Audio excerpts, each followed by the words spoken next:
My name is Jackie Kennedy. I've worked at the hospice for 12 years and I'm the retail business manager for the hospice. My name is Emma Walker. I'm a driver and warehouse assistant and I've worked here for a year and a half.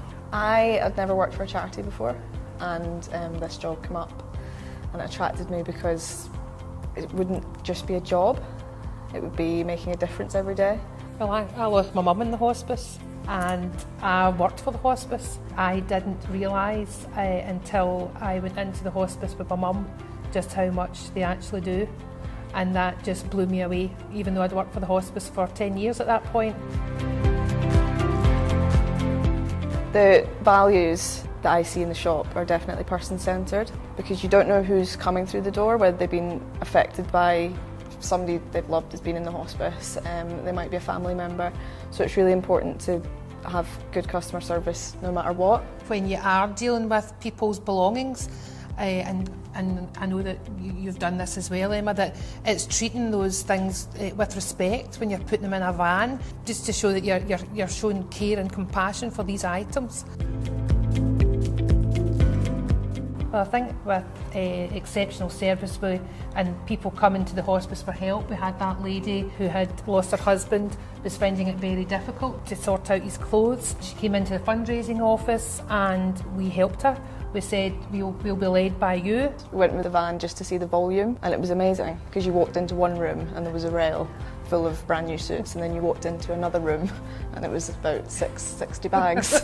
and then that just helped that lady. She was really grateful because she was struggling with the volume. The fact she thought of us first, the money that she could have made, but she decided to donate them. It's just such a good thing to do.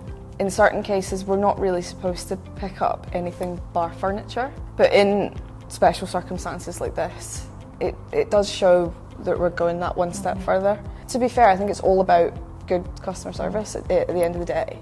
If you're good to them, they'll be good to you.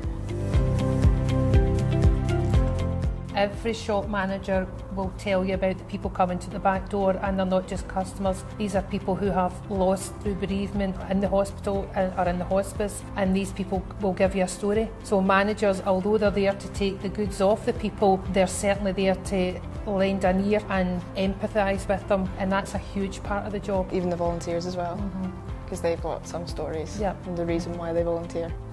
And obviously they give so much to us. We couldn't function without volunteers in the shops. We had a house clearance in West Kilbride and we had a painting which was behind a wardrobe, and the gentleman said, "Jackie, you'll not want this, it's rubbish." Oh, I said, "Oh no, I think it's a Scottish artist, we'll just take it." It went to McTears in Glasgow and we raised over £3,000. Anything that you've got hiding at the back of your wardrobe, never throw it out when Jackie's about because we'll take anything. You laugh more than you cry. You laugh. Oh, I would definitely have a laugh. You have to have a laugh. Laughter is the main thing for us in fundraising. I think you have to be light-hearted. I'd never worked for a charity before and it is completely different. I didn't think I'd wake up every day and want to go to work, but thankfully I can now, and it's just from working here.